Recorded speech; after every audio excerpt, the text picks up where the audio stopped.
Good day, everyone. I'm your host, James Hicks from HicksNewMedia, and welcome to Perspectives in Focus, where we highlight the people, industries, ideas, and technology that are making positive strides within society.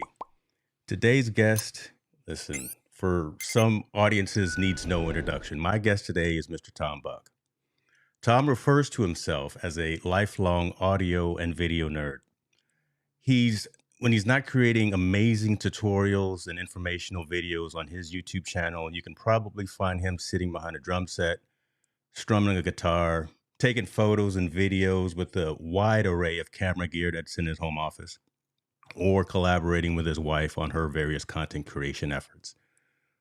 Tom's YouTube channel is a must subscribe resource for anyone that looks to get an unbiased perspective on the gear that he has available to him. We're going to dive into that. We're going to talk about that quite a bit in terms of how he maintains that momentum. All that is really part of what I want to talk to him about today. His overall standard for creating content, his overall standard for distributing content, who he is and who he doesn't work with from a brand awareness perspective and things of that nature. I really want to have this conversation, not of Tom's gear and what's in his studio and what's in his office, but the who, the why, and the how of Tom Buck. With that, ladies and gentlemen, let's get into it.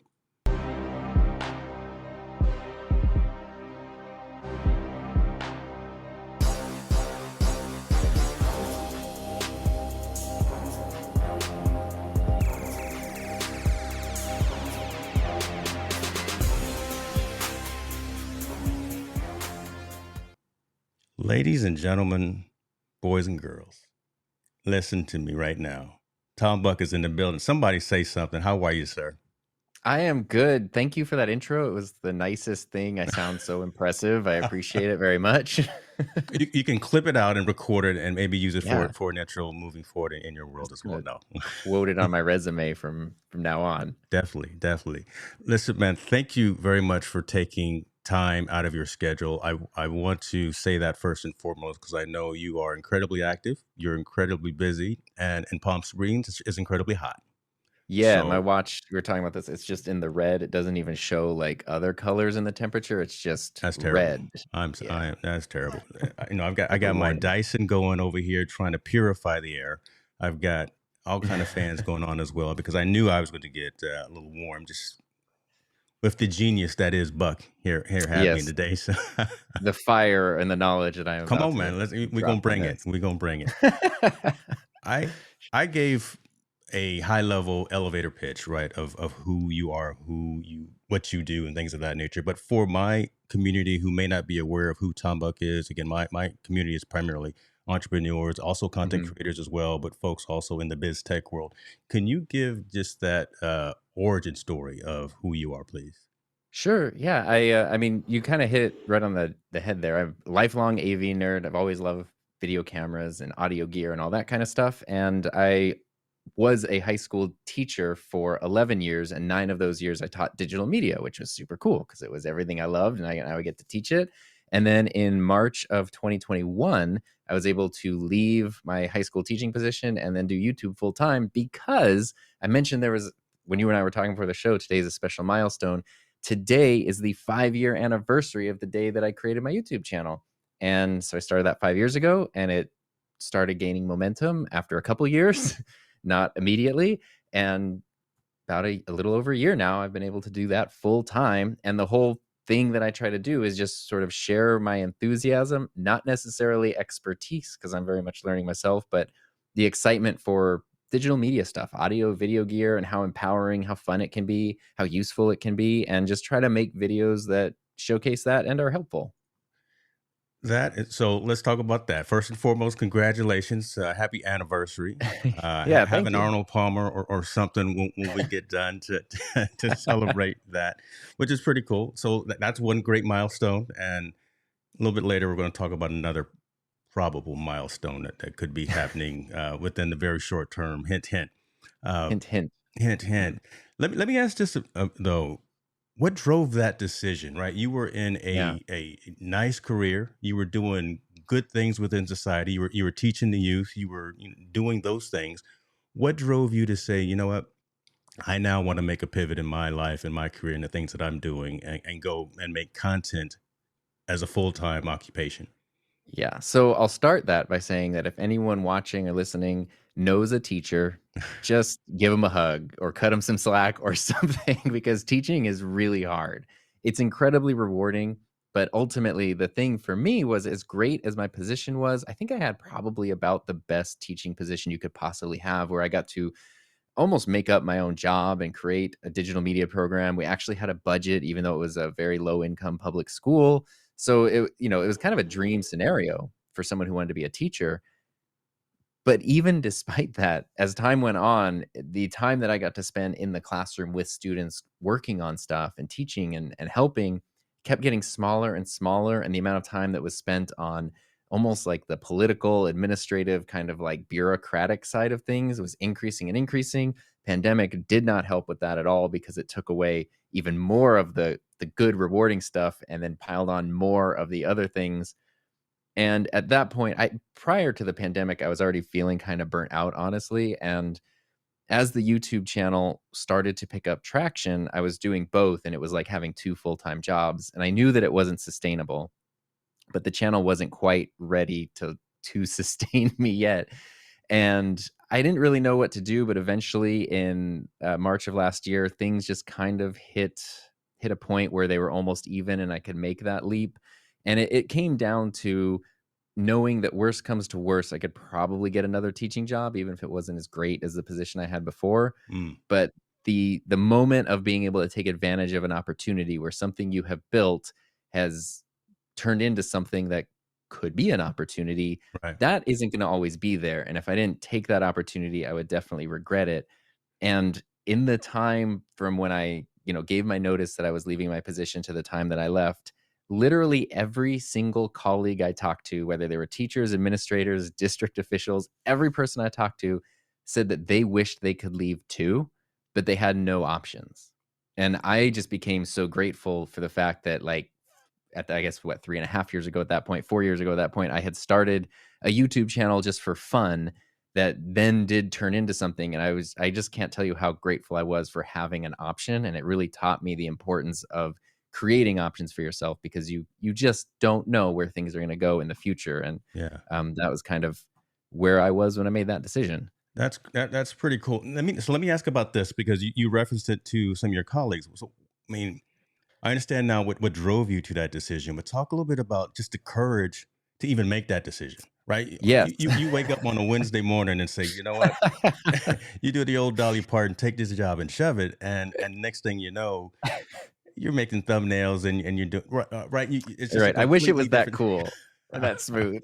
It Yeah. really was. It was not. For me, it was. I came to the realization a while ago that looking down the timeline of my career and going, okay, this is great. I have a tenured position. It's really secure. Pay is decent. I think most teachers are underpaid, but I just happened to be in a district where it's like I thought our pay was fine.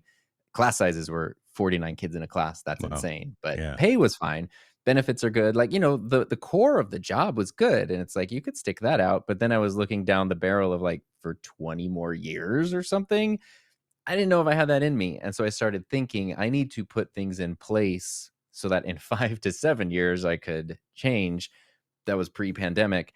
And then it was my wife who really, like, she was, from the day we met, she was like, "Oh, you should just be doing this full time." And I was like, "I have 3 videos on my channel and 1 subscriber and it's you. Like, this is not a full-time thing." Yeah. Uh, so she was always in favor of that, which I was grateful for because sometimes the spouse or the partner discussion can be the tough one if you want to make a change and they're apprehensive about it. So she was always on board with it. I kind of needed to come around to it. I'm a very, like, pragmatic. I'm the last person I ever thought would do something like this, Okay. which in a way shows you that anybody could potentially do it. Like, it's not something I ever, ever, ever would have considered, but I'm so glad that I did. It's the best thing, almost the best thing I've ever done. And it just sort of took a while. And it was really because of the pandemic taking away, if I was going into the classroom and seeing my students every day and having those kinds of connections every day, it would have been really, really hard. But when I was just staring at a bunch of gray boxes on Zoom for a year and a half, it was like, okay, I already feel like I have distanced myself Right. emotionally. And that I think made it easier to decide. It's also, they suddenly said, we're going to go virtual for the rest of the year. This was the 2021 school year. Okay, cool. And then suddenly in April, there was a thing from our state that said, if you start in-person classes on April 1st, you will get more funding. So guess what everybody pivoted to, Yeah. despite not being prepared at all. And I was like, yeah, there's no way I'm going to be doing that. So I'm out of here. And yeah, that we had teachers die at our school and stuff because of Oh, that decision. yeah. So uh, I don't regret that. And fortunately, like, all of my administrators and stuff were very supportive of it, but it was it was very scary to type up the letter. Yeah. And like, I made several trips to my principal's office before I could actually go through the door and You like walked around the do office a couple of it. times, right? You know. Yeah, I checked Yeah. my mailbox like Yeah. 6 times. Maybe I gotta go to the bathroom. Oh, no, I need to go back to my room and finish something. And then finally, it was like, "Here's my letter." And, he was, super excited and super supportive, which was great because I don't know, I just made me really happy that it wasn't a contentious situation, but that was tough, and it was bittersweet, and telling students is hard, and, there's definitely stuff I miss about it, but there's a lot more that I don't miss about it. Makes sense. Makes sense. So let me talk a little bit about that, and it's kind of in line with some of the questions that we got coming in here, right? So how then that very next day, right? Did you pick up the bootstraps and then you say, okay, now I've got this stuff in this room. How do I now turn these lights on, turn this camera on, and how do I start creating content that not only resonates with my ethics, my morals, and my frame of mind, but also helps me to build a community? What was it? How did you start day one, week one, to actually start building the Right. Buck So Enterprises? yeah, Huh? Buck I Inc. don't know. I don't have any puns or dad. I'm sorry. I can't even think of what I was gonna something. Buck is an easy word to make puns with, but I'm not gonna demonetize your podcast right now. Um, You so could. You could. the key to that was to not do that on day one and to do that years prior. Okay. Kind of on accident at first. And it was, if I had left my job, which I did give, there was like, I think like a month's notice. It wasn't, I'm out of here today. There was time for a little bit of a transition. But prior to that, like I said, it had already been 2 full-time jobs basically, which wasn't sustainable, and it kinda came down to, I need to give one of these things up. Am I going to give up the thing where I'm dedicating my time and energy to someone else, or am I gonna give up the thing where I'm dedicating my time and energy to myself? I'm not going to give up my own thing, so it's gotta be the other thing, and I was kind of already aware of that, and fortunately, the channel had gotten to a point where it was generating revenue. I had a pretty good idea of, like, who my audience was and what kind of videos I wanted to make. Those things needed to grow more, but the foundations were all there. The channel on a monthly basis was not generating as much income as I was making from teaching, but as a teacher, you only get paid 10 months out of the year. The channel can generate revenue 12 months out of the year, so it actually still, even at that like average rate, was more income than I was making teaching Yeah. because of Yeah. 2 extra months of income, which I'm bad at math and I didn't realize that till probably longer than I You should say that a have. lot. You say that in videos as well. Yeah. You got calculators and you got iPhones, brother. We Yeah, can no. we can fake it. Yeah, we can. I get made fun of all the time because I keep my, like, old, The old like, Casio right there. Oh my goodness. yeah, well, this is a Staples brand one, but I have a Canon brand one as well, but I just like the big buttons of a calculator, tell me what the number is, and then I'll be right about it. But the key was having something in place for me before I made that decision. Mm. My wife left her job in 2016, and it was sort of the opposite. She was like, "I got a little bit of savings. I can't stay at this job anymore, so I'm gonna leave and figure it out, like, build the plane as I'm flying," kinda situation. Hmm. And that's definitely her personality. It's definitely not my personality. I needed to have things in place and a structure to feel comfortable making the leap. So that way, then like you said, it really was more exciting than stressful because it was like, I know the pieces are all here and now I can just dedicate more time to them. And that Mm. was like almost a relief, if anything. And the selection of content, right? Yeah. Again, how did that come about? Because the world is your oyster. I mean, you've Yeah. got so many different hobbies. You've got so many different things that you're into. How did you decide to go down this particular path and say this is where I'm staking my claim in this content Right. creation journey, right? And saying this is what I'm gonna build my tombuk on, build my Yeah. tombuk on, whatever. They're gonna buck it up over here. There we That's go. a good question because I think a lot of people struggle with that. And if you go back, you can go to my channel and go to video one. Not that I would necessarily recommend you do that, but you could, and you can see the hodgepodge of like just having fun and figuring it out. And I think that's an important part of the creator journey is There you just go. figuring out what you like Don't and what you offer. don't like. First of all, Oh don't offer no. me like don't tempt me with a good time. Yeah. Oh boy. Go ahead. Go ahead. Actually, my very first video is a very useful one. It's about getting your drone pilot's license. After that, it's quite a hodgepodge of like vlogs and things. Some of them are super fun, but they're not going to grow a channel at all. Okay. And but it was teaching me a lot. So making those videos was teaching me how to make videos, how to talk to a camera. I mean, I knew how to make videos before, but not for myself. I'd never, everything I was doing was for someone else or for like a client or something. Gotcha. And learning to make videos for myself was very different. And I've always been interested in, cameras and audio gear and stuff, but that's feels almost like a saturated niche. It's like a smaller niche just by default, and it seems pretty saturated. And this was 5 years ago, and I was like, I don't know if anyone needs another white guy in his 30s talking about cameras. I feel like we've got that covered. But that is the thing that I can talk about constantly. Like I've never gotten tired of it since I picked up my first video camera at 4 years old. I've never gotten tired of it.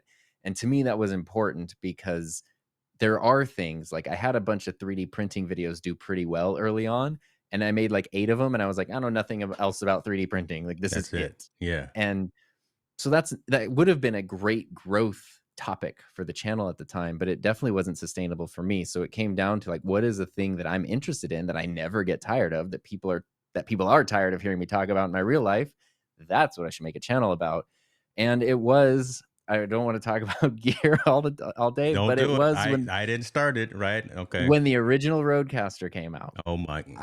I had pieced together so many makeshift podcast studios for school districts and school sites and stuff, and it was a nightmare. And I was starting my own podcast at the time, and this thing came out that solved like every problem I had encountered. So I was so excited about it, Yeah. and I got it, and I loved it, and I made a video about it, and that video did well. But it wasn't just that the video did well; it was like people didn't know about it, and then people were discovering a tool that was helping them do other things. And then I had questions like, well, what kind of mics can I use with this? What is a mic booster? What settings do I need? Can I plug this into my camera? What about stream? Like all the questions that naturally happen. And I started realizing if I just make videos about the questions I had, 6 months ago or 3 months ago, people following my same journey are going to have the same questions, and it's going to be really helpful. And that did really dial in my understanding of, it's not just me talking about cameras because I'm interested in cameras, but it was like, oh yeah, I'm talking to me a few months ago when I, just didn't know exactly what I know right now.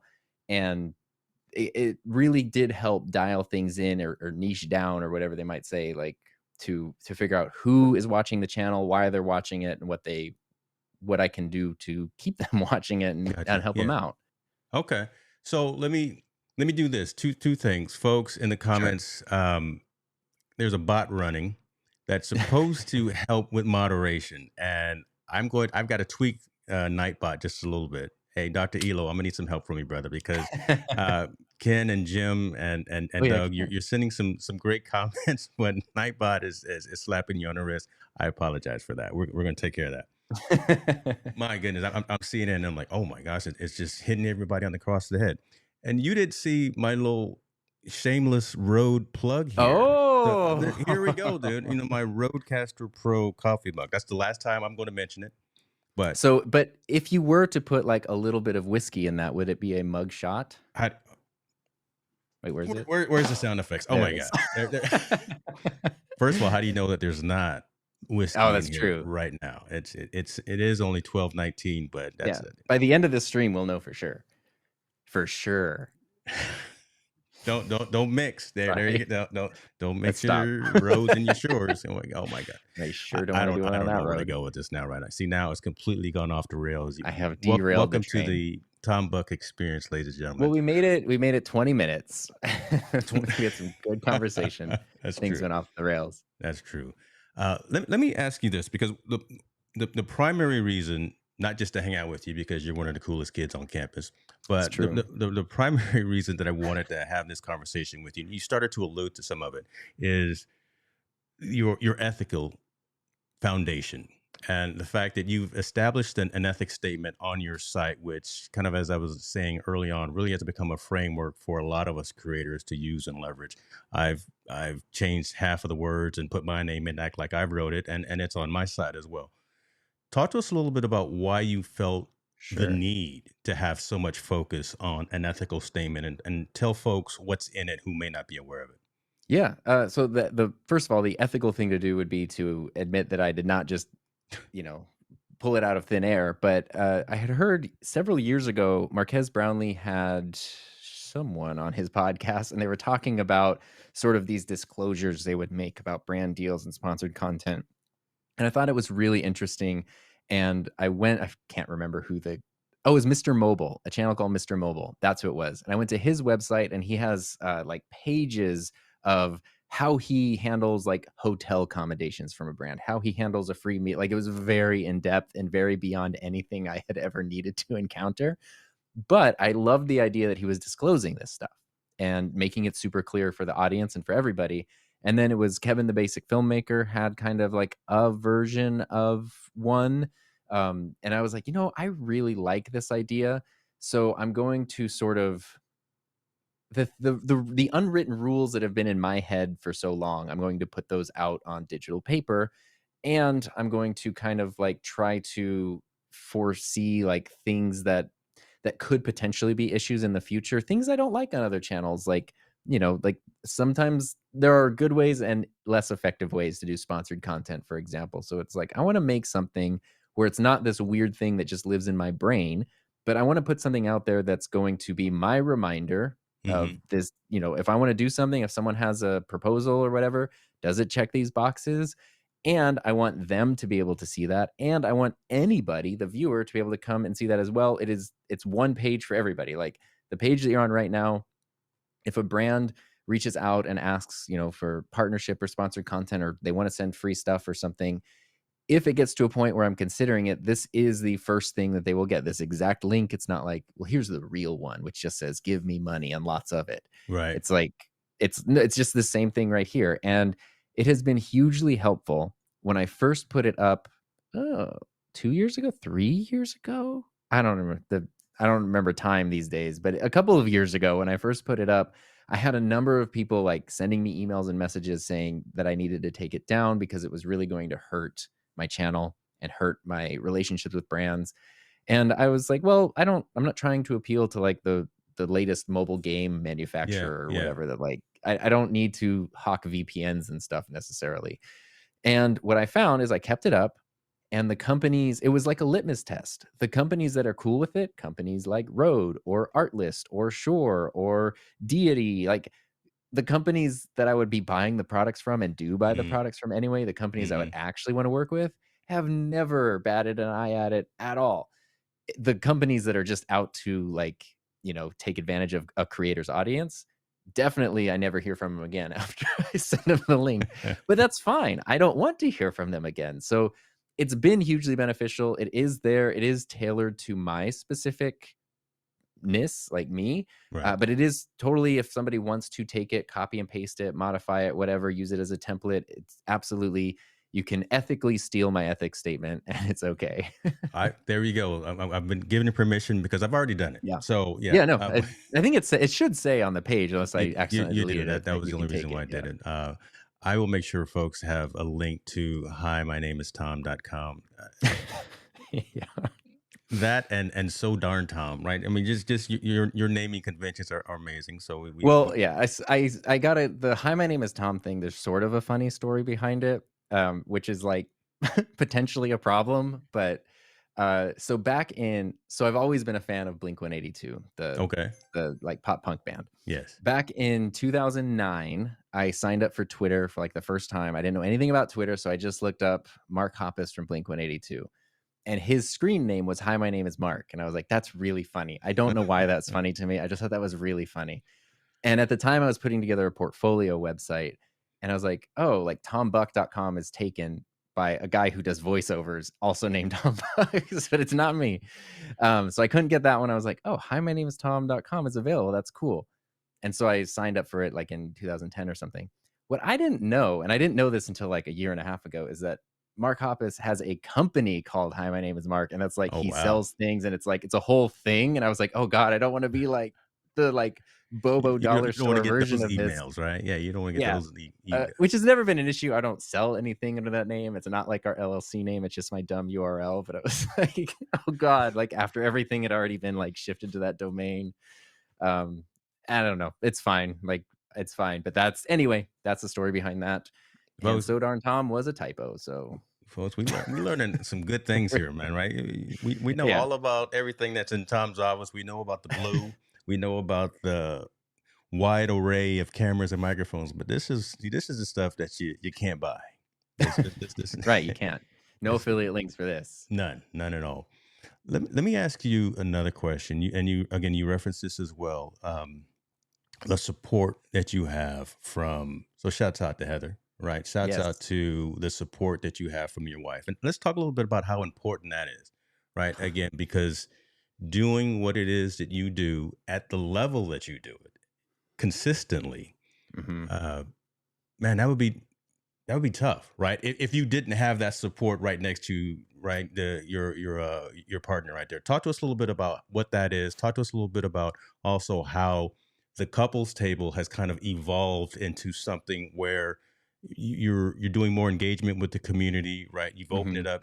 You've taken down. I don't want to call it the paywall, but you've made it accessible to folks, and you've opened up yourselves to be more of a, I'm gonna say Yeah. coaches, right? To anyone who wants to listen. So I know that was a mouthful, but start with. No, no, no. It's yeah. So my wife and I, for anyone who doesn't know, we met on YouTube in 2017, 5 years ago. Thank God I started that channel. And we met through there. Like one of her videos was the very first YouTube comment I ever left. And we just kind of hit it off. And now we've been married for a couple of years. So it's been great to have somebody who understands, if I'm feeling stressed out about something, Mm, excited about something, if I just need to dedicate time to something, she gets it. And even when my channel was very, very small, like sub 100 subscribers, and I would, she would say like, "Hey, it's Saturday afternoon. Do you want to go do something?" And I would say like, "Well, I'm supposed to have a video out on Tuesday. I should really film it," even though nobody in the world would have cared if the video didn't come out on Tuesday. She understood like this is important to you, and you should set aside time for it. And that was huge. And having a supportive partner is ideal.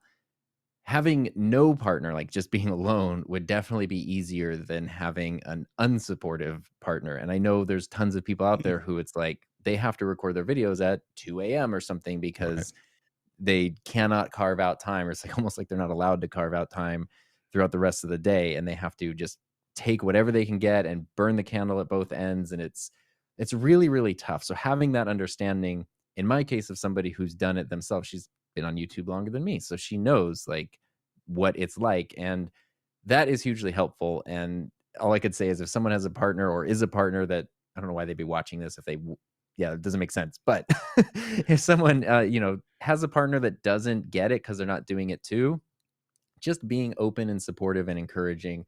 Support doesn't necessarily have to mean that you're always saying yes, yes, yes to every idea someone has, but it can mean just being realistic about something. Hey, you want to do this? Cool. If you want to make videos every week, but we also have 5 kids, let's set aside time where you can have one afternoon a week to yourself to record your videos or something. Like it means finding ways to work together and communicate clearly and all that stuff. And it can be a lonely journey, which is why so the Couples Table is a live stream podcast that Heather and I do on her channel every Thursday at 1 p.m. Pacific time, youtube.com/Heather Just Create.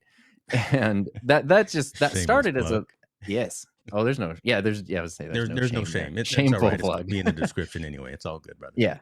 And that is just something we started for fun, and we've been doing it now for almost 100 episodes over 2 years, and it's been great, and it has built up a really cool community. So a year ago, we did start a community called Just Create More, which is like an online. It's through Mighty Network, so I was gonna say an online network, but it's a space for like we call it dedicated YouTube creators. So it doesn't really matter how big the channel is. It's the idea that you're in it and you're in it for the long haul and you're in it to make it Love that. sustainable. And yeah, we've been trying to figure out how to grow that ourselves because we're that is definitely putting the tracks down before the train, like as the train is running over them. But it's been a cool thing to just to create a space where we can have the conversations and the support that we wanted and maybe couldn't get as easily, and to provide that for other people, and to provide a space for other people to connect. And it's great when, like, if I don't log in for a day or two and I log in and I see a bunch of people having conversations and Yeah. stuff, it's really, really great. Cool. So, I forget what the original question is, but that was my answer to it. It all works eventually. We can edit it out in post.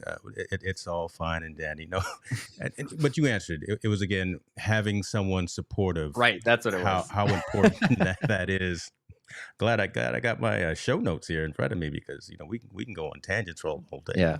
Um, that's cool, right there. Let me ask you this, kind of along the lines again, and there are all these questions are kind of building up on each other, right? So again, your Mhm. origin story, You're a where you very were. good interviewer. It's so organized and, like, well structured. It's Thank you, A sir. plus, 10 out of 10. Someone give a super I'm gonna ask chat. for a testimonial after Yeah. this right here because I heard it and you heard it as well. Um, you've had a incredible stream of hits lately. Oh, Yeah. recently. Sure, Mm, yeah. Well, It's like, doesn't always feel I'm that way, let focused me on right tell you. now. I'm focused on Okay. right now. Ride There with me have been here on lots this, of man. misses. Ride with me Sure. on this. So, really the success of the Rodecaster Pro content, ha, how is that shaping kind of the content creation process for you moving forward?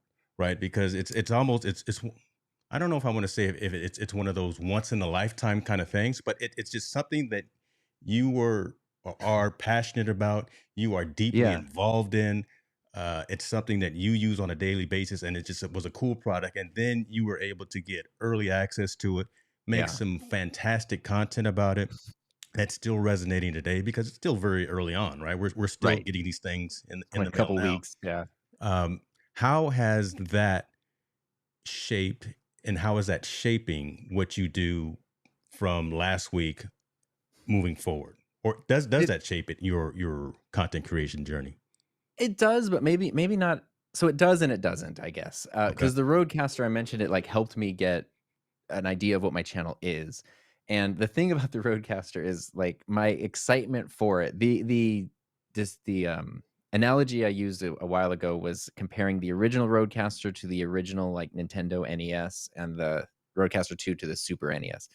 They're, the second one is that much better, but they're both classics. And even when it gets to a point where, like, my original Nintendo, I'm never going to turn it on again because I don't need to. I'm also not going to be, like, getting rid of it. It's a cool thing to just have because it means something to me. The original Rodecaster feels that way to me. Like, it's something that I got so much out of, that I was just so excited about. I had so much fun with, and it helped me grow my channel, help me find an identity for my channel, even though not every video is about that. Not every video is even about audio, but it really played such a critical role in my journey that it holds a very special place in my heart, and I'm excited about it. And it was really because of that. That's why Rode even, reached out at any point in time. I got on their Rode radar, the Rodar, and they asked, like, You got on here's what? new You got on what? their Rodar, Oh my their goodness. Rode radar. This man. This man. Sorry about that. I may have just fallen off that radar now, but they it was because of that excitement.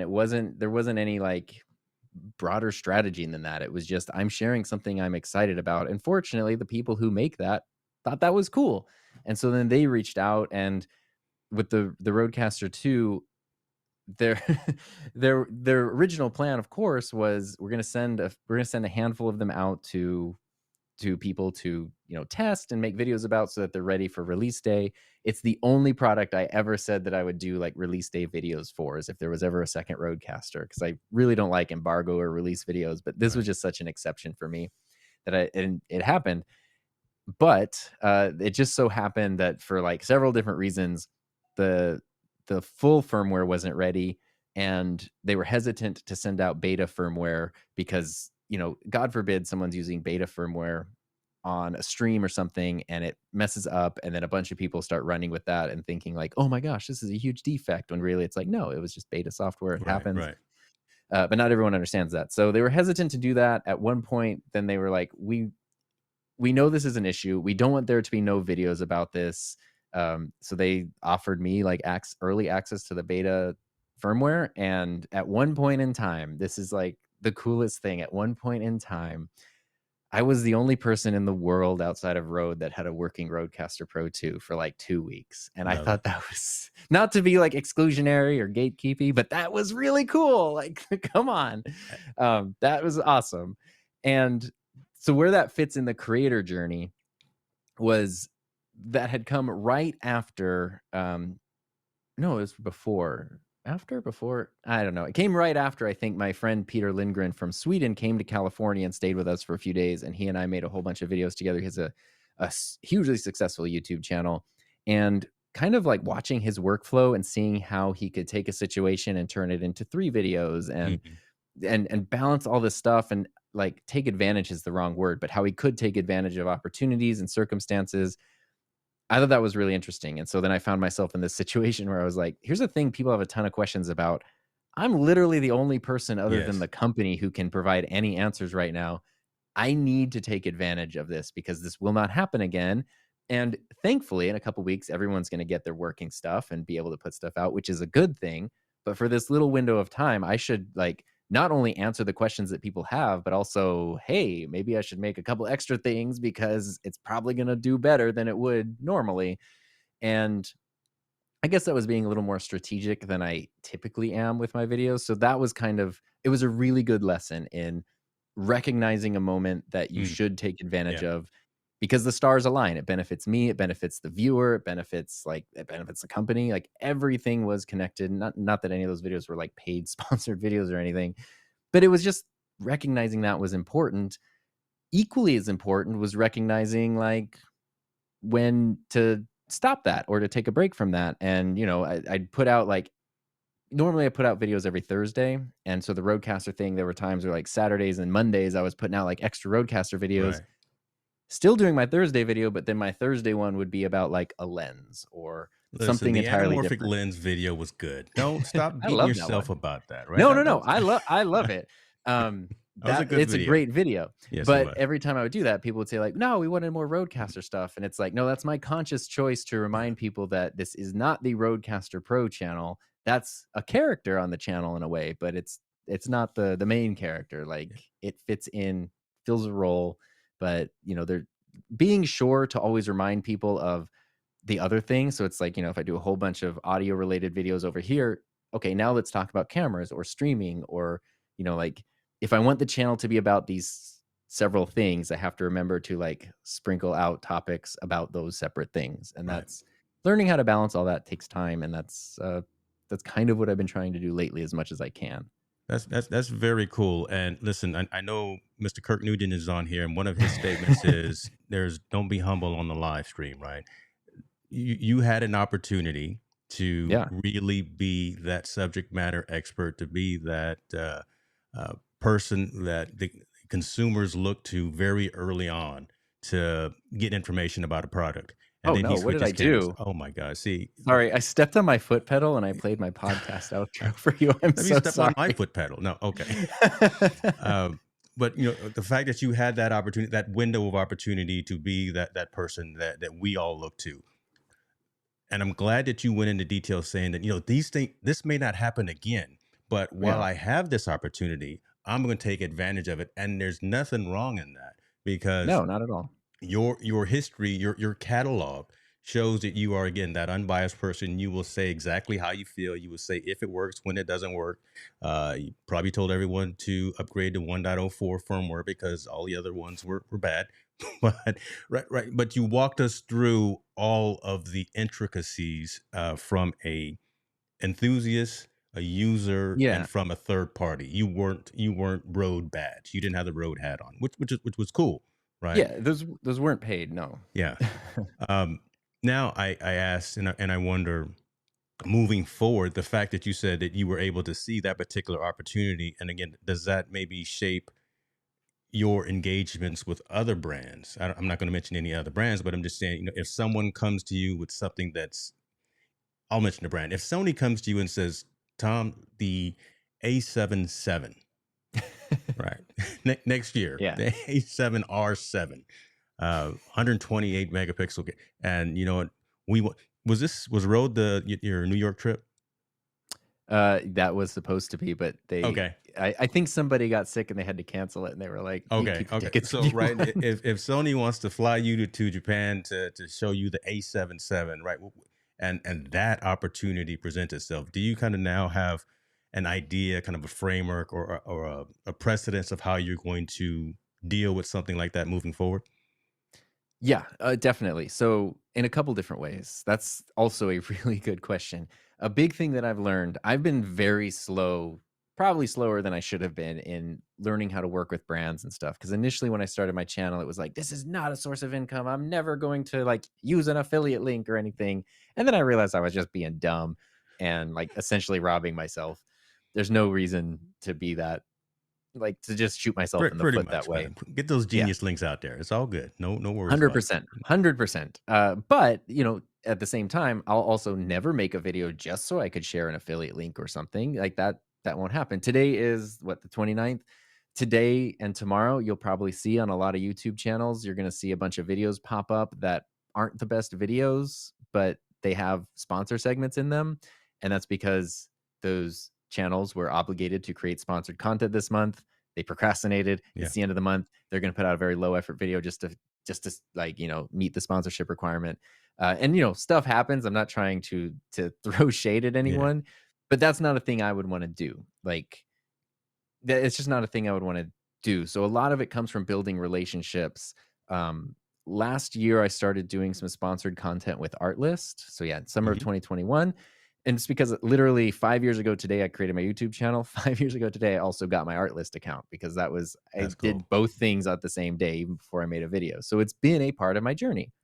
But we had been talking, the Artlist person and I, for 18 months before that. So like they had wanted like a year before, you want to do sponsored stuff? And I was like, I'm not ready. I'm not ready. But we were building the relationship. We were getting to know each other. And now I feel like we have such a really good working relationship that it makes it so easy if they approach me with an idea, if I approach them with an idea, it's like it just works. And building those relationships is really important. And that's why I think it's important to be selective. So a brand like Sony, they're probably going to have their what they would want or their requirements. But if we build a relationship, they're Mhm. also going to know that they're not just buying my audience. They're like they need to fit in. Like, if you like the way I create stuff, let me create stuff the way that I do it. And then that can be our sponsored thing or our sponsored project. And not every company understands that. Some of them do more than others. Rode, fortunately, is definitely one of them that does. And what it's taught me going forward and what I've learned is to not underestimate, this sounds cliche, but to not underestimate your value as a creator. Mm. The fact that Rode would give someone like they didn't tell me like, okay, we're going to give you beta firmware, make a video about this, make a video about that. They just said we're going to give you access to beta firmware.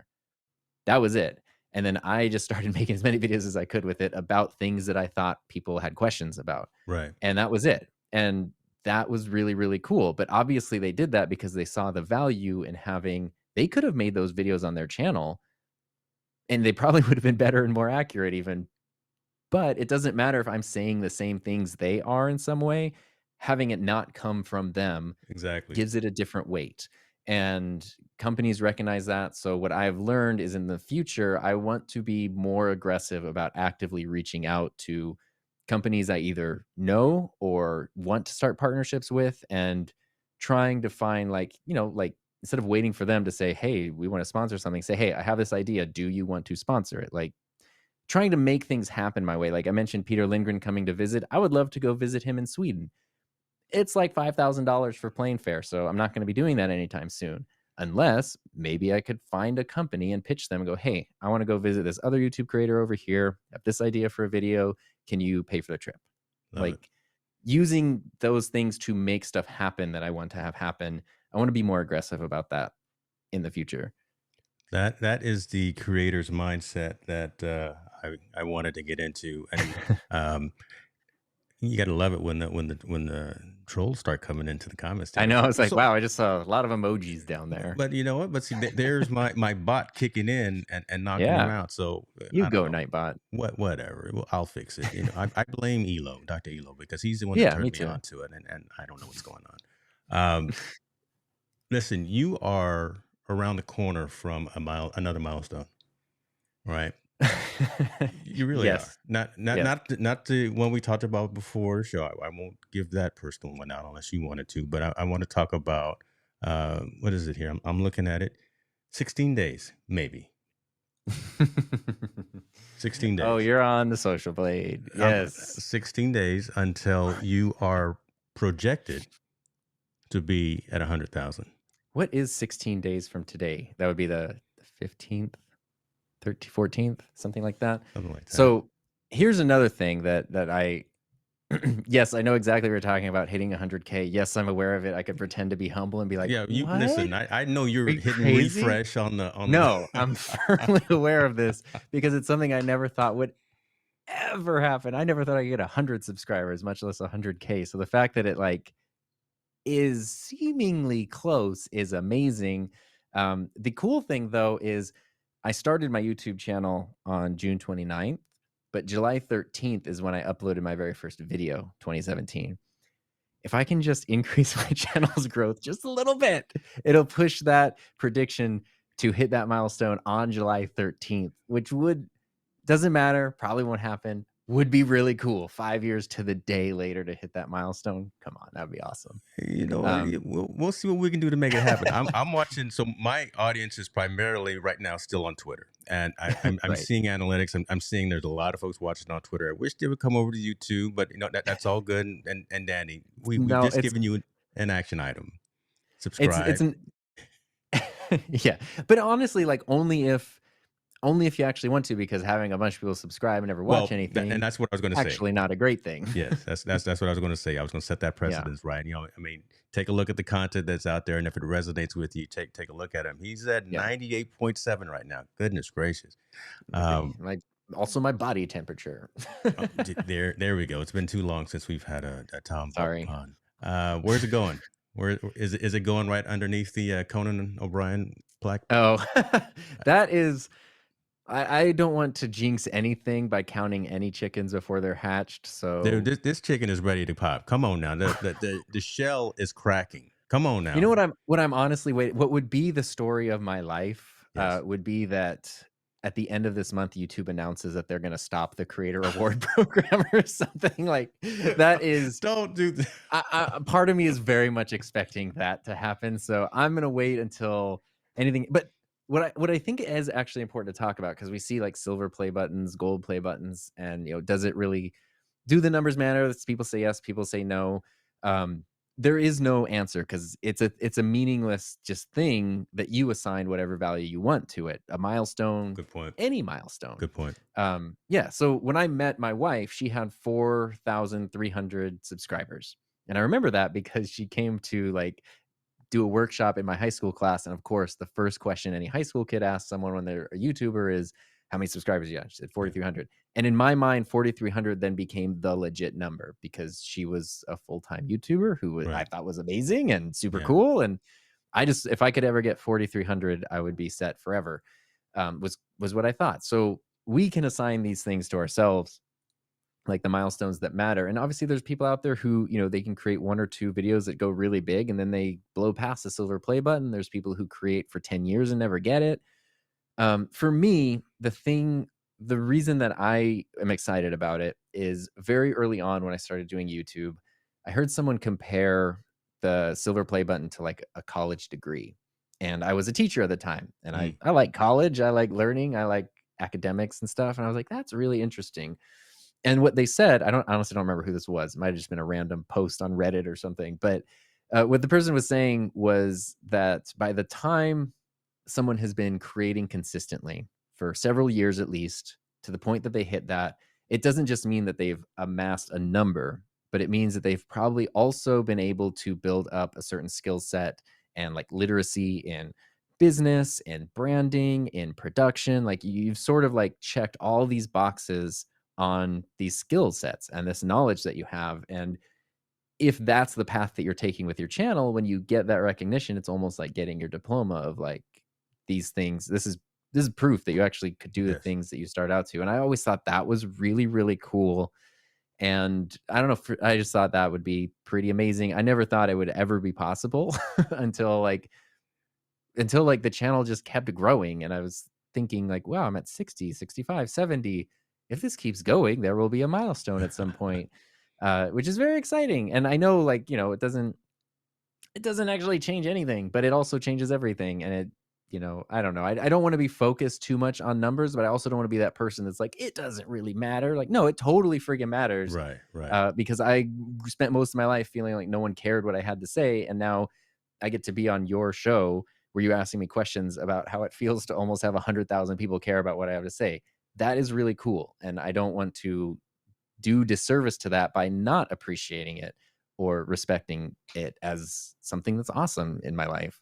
Well, I think that is what separates you and some other high quality content creators from folks that are just and I don't think anyone's really fly by night overnight success, but just the Yeah. fact that you do care, the fact that you do respect the journey, that it does matter, right? Yeah. So it's interesting. I'd like to come back and talk to you in a couple of weeks after you mount the plaque on your wall and ask, has that changed your approach, right? And what you decide to do and how you are going to get from that milestone to whatever that next milestone is from a content creation journey. Is Yeah. it another plaque, or is it just something else, different brand relationships, whatever the case may be? So Yeah. pencil Well, me in.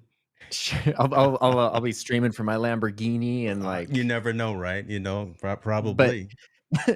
but to kind of like just put a endpoint on that, something that Heather and I were talking about last year when like the channel was growing and I was leaving my job, we kind of had the discussion of, things seemed pretty good. Like the channel was at like 65,000 at that point, around there, and I could pay the bills. Hmm. Like things were fine. There's nothing extravagant, but it was more than sustainable, and I was way happier than I was at my regular job. So, one day she asked, she was like, If your channel stops growing but sustains at this pace, like, will you be happy, or do you have this kind of like urge where you need to hit a milestone, or you need to keep growing, or Oh, you that's need to see a good. certain number?" Yeah. And I was like, no, I definitely want the channel to keep growing. Of course, like nobody posts a video on YouTube because they don't want somebody to watch it. But I definitely did honestly answer her that, like, no, if things stay exactly as they are, I'm happy. Like, I'm good. I don't need to hit the milestone because all the other really important things, the fact that we can set our own schedules, I can spend my days working on stuff that I care about, and that puts a roof over our head and Hmm. food into our dogs' bowls and stuff. Like, I don't need a a piece of recognition to prove that that's happening. So that is a perspective to have, but it doesn't mean like, well, why not both? Like I'd like to have both too, but you know, Nothing wrong with being greedy, man. You deserve it. We deserve it. And but that again is the perspective that I wanted to hear. And I think folks may be asking that question themselves and maybe hesitant to ask. But I never want to assume. So I would love to hear it coming straight from the. I'm not going to call you a horse, but from your mouth. a buck is an animal. Uh, Yeah. they're flying left and right here, folks. Man, the Bucknasiums or the references here. All right, let me wrap this up here. But I want to ask a couple of more things Yeah. and see how you respond to these. Sure. Kind of four questions and a picture. A little, Okay. little lightning round that I'm throwing. Okay. All right. Let me ask you this: do you find yeah get stretched out there and get Ugh. ready here? Do your calisthenics? Do you have more? Let me ask, creative expression through video or through photo? Through video, 100% for me because of editing, Okay. the editing Okay. process. That Oh my god. The I always do feel bad that one of the first things people want to outsource is editing. Mm, It can totally make sense in some cases, and there's times where you don't need to be the one editing your stuff. But for me, it's like that's where everything comes together. That's where you get to put your fingerprints all over it. And yeah, so the editing is where I can be expressive with the things that I have like collected, right. through filming. So let's talk about the editing techniques, and this could be a controversial question. Um, J cut, L cut, or jump cut? Yes. There's room for all of them, right? They're tools in your toolbox, and it's like, hammer, screwdriver, or I don't know, Man, saw, and it's like, uh, well, sometimes you need a saw, sometimes you need a hammer. I have been trying to reduce not J cuts, jump cuts. I guess Yeah, that's a J cut, J for jump. I've kind been of. trying to reduce those for the past year as much as possible, which is just sort of like a creative challenge for me to keep things flowing, different angles, punch ins, whatever. And then when there is a jump cut, I find that it can be more for like almost like a comedic effect or a specific impact because it almost does look out of place. But something I had to unlearn very early on in YouTube was like never do a jump cut because obviously when you're taught editing more traditionally, it's a sin to do a jump cut, and then on YouTube nobody cares Yeah. and it's fine. So yeah, there's room for everything. I don't play favorites. Okay. I asked that question because, as you see, I switch scenes to kind of keep the left and the right side of everyone's brain active, right? Yeah. At one time, I'm in the lower left and here on the top right, or whatever the case would be. So Yep. I do that consciously. And I wanted to hear your perspective on that. Yeah, what they call it, like a visual, I forget what it is, but a thing that like sparks your attention Yeah.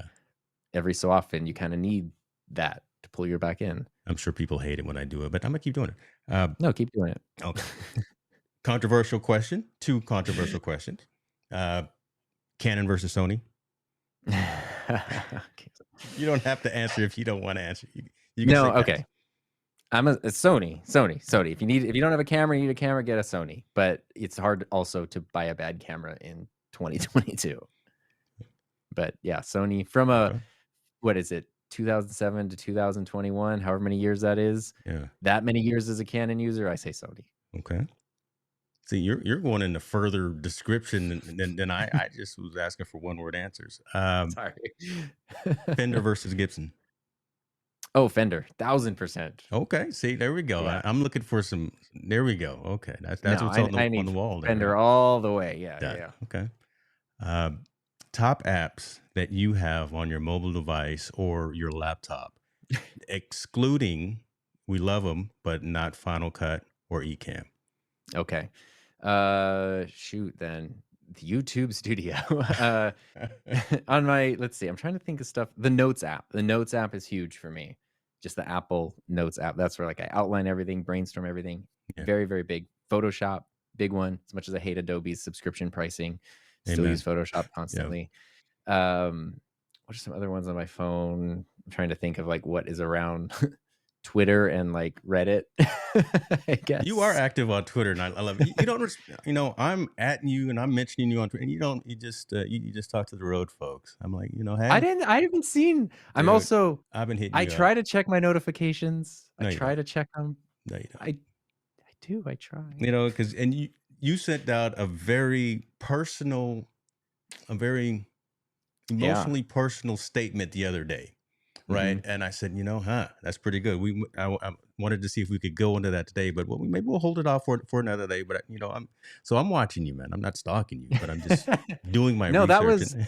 that was what I can say, because I think in the spirit of that statement, what it was I spoke up about things that have been happening in the US over the Yeah, past week yeah, and things that especially currently affect a lot of women.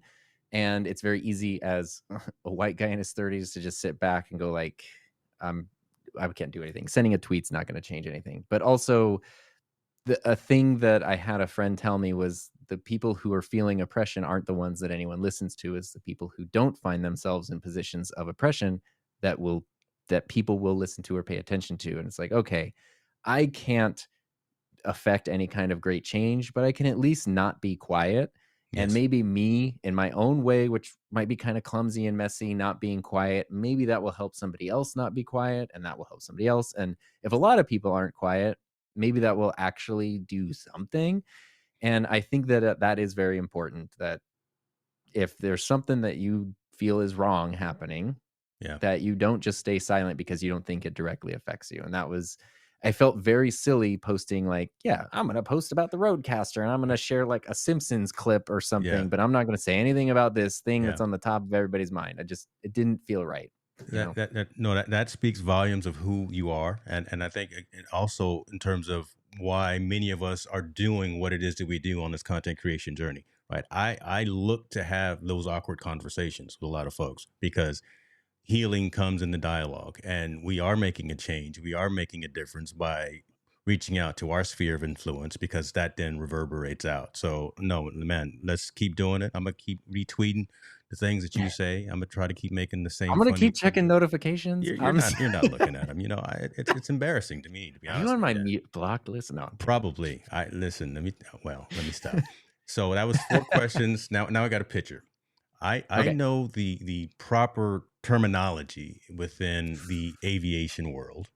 Okay. Um, when is it that we can stop calling you captain, and when can we start calling you pilot? Ladies Uh, and gentlemen, listen, we got Captain Tom Buck here in the building. Talk a little bit about what's yes. going on here, man.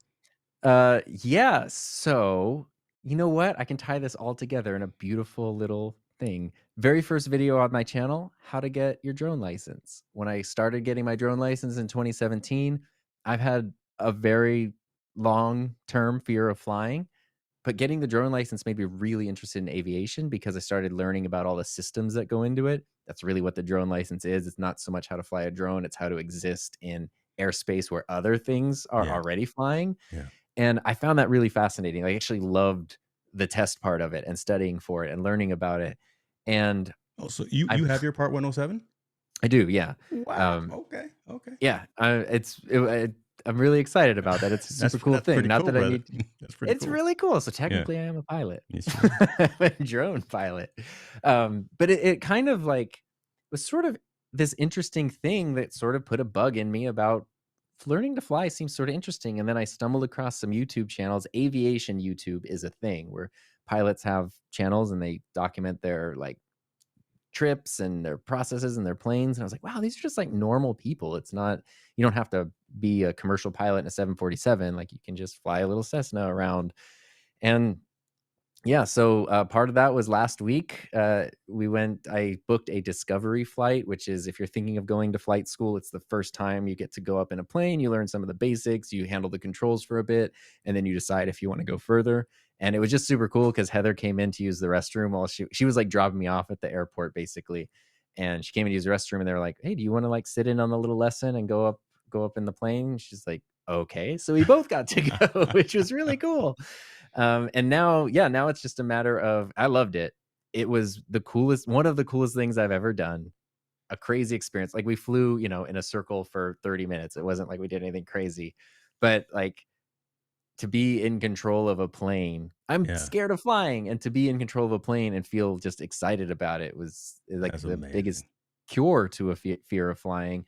And yes, the next step is to I'm just trying to find a date to schedule the first actual lesson, and then I have no idea where it goes from there.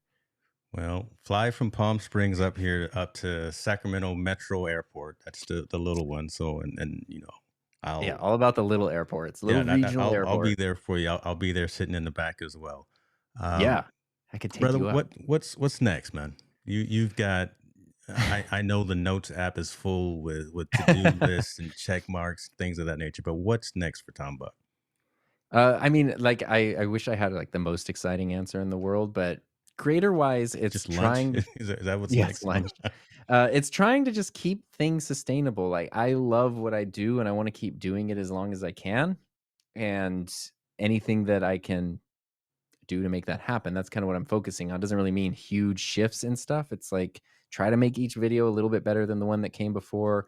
Try to find stuff that's going to be interesting and helpful to people. Try to adapt as times change. I'm always fascinated by longtime creators like Marquez Brownlee or iJustine or the people who have been doing it for over a decade. And it's like they've been able to keep themselves while also adapting to multiple versions of what it means to be like a YouTube creator. And I'm obviously that's something that I'm going to have to encounter at some point because I want to keep doing this for a long time. And just kind of keeping my eye on that is really big. I'm also taking bass. I enrolled in a bass course recently, and so that's also what I've been doing with my free time. I So, love it. I love it. yeah. In addition to YouTube, bass. Listen, you are the epitome of what you put out there. And let me give you these flowers right now, man. I kind of told you ahead of time, but we appreciate you, right? Oh, thank you. Folks within the ecosystem, the content creation ecosystem, we appreciate who you are. We appreciate what it is that you do. We appreciate your honesty and your willingness to share. Oh, thank We you. appreciate the relationship that you have with your wife because we appreciate the fact that you share with us the information that you have and you allow us to grow as well. Um, Oh, man. the 16 days from now, no, uh, 10 days. I'm gonna We'll call see. it right now. I'm gonna say 10 days from now, you're gonna be at that mark. You're gonna have that plaque hanging on your wall, and it's gonna be just another phenomenal milestone. And like I said, it just epitomizes who you are when you say work hard, be kind, and have fun. Oh, thank you so much. I appreciate it. Thanks for letting me be here. Thanks for just putting together an awesome show. And I will say, for anyone who watches or watches regularly, I got to meet James in person a few months ago, and believe it or not, he's like even nicer in person. So Don't see now. Show's over. sorry, Don't. he's so mean. No, I'm kidding. But you're great. I mean, I was so happy to be able to do this. I appreciate it, and I'd love to come back at some point. Yeah, in a couple of weeks after you get your plaque, we're gonna Right, talk from the about that. Lamborghini. That's right. Yeah, Yeah, it's written in stone. Thank you, brother. I'll I have my appreciate you. Be well. Go have champagne. lunch now. Okay.